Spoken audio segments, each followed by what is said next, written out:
Hello family, welcome to Value Addition. So in today's episode, we're going to be talking about 5 simple steps in creating an e-commerce sales funnel. So one might ask, what is a sales funnel? Okay, a sales funnel, also called a purchase funnel, is a visual representation of the customer journey, depicting sales process from awareness to action. In other words, a sales funnel starts from the time your customer becomes aware of your product to the time they buy or purchase your product.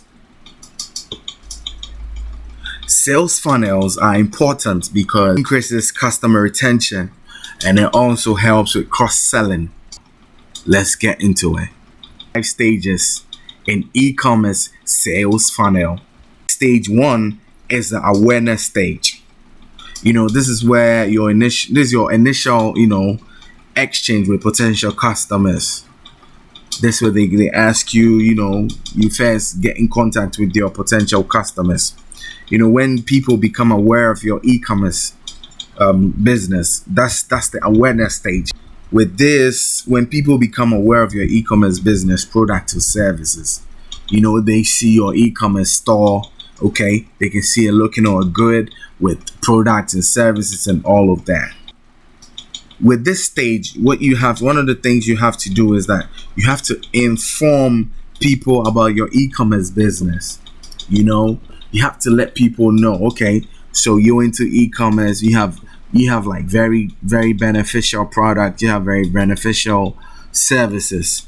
You need to let people know. You need to let people be aware of your business. So in terms of the way your business looks, the features, the coloring, the details of your business. This is the stage where you need to let people know about your business and what your business can offer. You have to let people know the problems that your e-commerce business can solve. Because, primarily a lot of people buy based on the fact that they can have something of theirs solved for them. You get it? So your e-commerce business must primarily be able to solve something important for a potential customer. So at this stage, you convince the public that your e-commerce is unique, it's beneficial, and it's something that it's going to be worth their while. And also, try and identify your target audience. Don't try and sell yourself too thin. Have a specific target audience that you want your e-commerce business to be seen. So try and have a specific audience for your e-commerce business, all right? Don't spread yourself too thin. And also introduce your brand identity, Introduce your brand identity, as I said early on, your coloring and everything, and your solutions, Remember that the main purpose of this stage is to inform people. You're actually telling people why they should pay attention to you. At this first stage, that is the awareness stage, your main goal is to inform, not necessarily to sell. You're in to inform, to let people be aware of your brand identity. So that's what you're doing for your first stage. And then also try and make good use of SEO so people can find information on your e-commerce faster. SEO is great because it helps in Google ranking and all of that. So that's also great. So stage number 2 is the interest stage. If a potential customer is interested in your business, in your e-commerce business, sometimes they can subscribe. Sometimes they can download your material. They can become a follower on social media. So kindly make sure e-commerce site is easy to navigate. One of the ways where potential customers or shoppers can get interested in your page or in your business, in your e-commerce store, is that, when you make your navigation so easy. Nobody wants to have a product page that is so complex. You have to try as much as possible to make your e-commerce store, especially with your product page, very easy to navigate, so that the interest that your potential customers have wouldn't die down. And you can also add your social media links to boost engagement. Also going to help for conversations, about your business. You can also offer discounts for your customers, when they visit your landing page. All right. So the number three stage is the decision stage. At this stage, you have to give a social proof of the benefits or values of your products and services. You need to let people know that as they're about to take a decision, your page is valuable. If potential customers feel your page is not valuable, trust me, they are not going to buy it. They're not going to buy anything from you. So you have to show them blog. You have to show them social media content.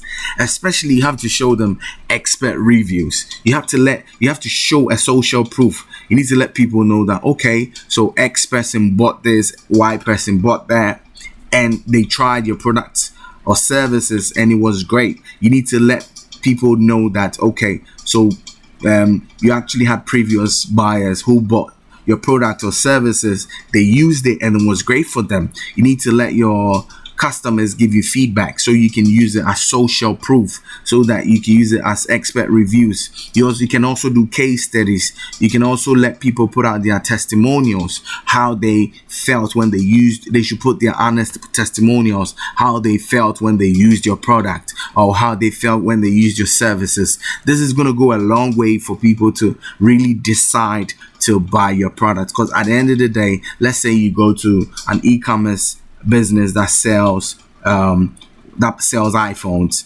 and it has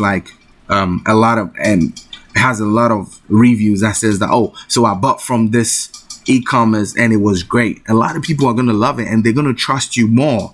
When there's social proof, people are going to trust you more, and they're not going to have buyer's remorse. You get me? They're going to feel happy that they bought from your store. So always make sure you have testimonials and reviews from your previous customers and put it on your e-commerce business for everybody to see it and for them to trust you more and buy more from you. The fourth stage is the action stage.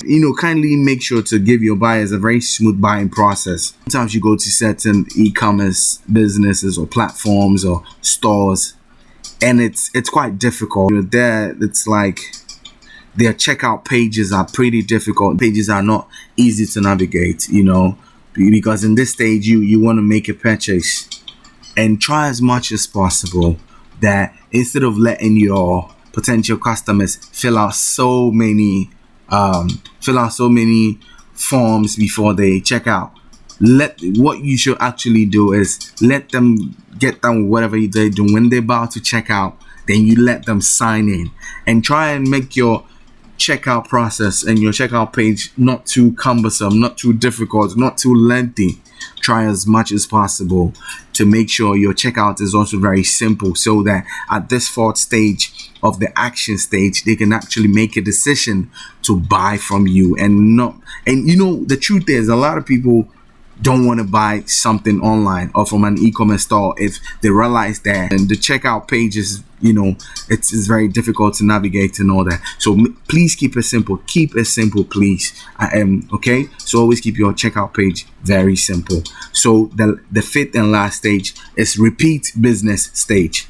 With this stage, your customer has taken action and bought from you, and you need to put out things that would make the customer come back again, over and over again. One way to increase customer retention is to give your customers loyalty programs. You have to give them something that's going to make them come back again. You need to reward your customers.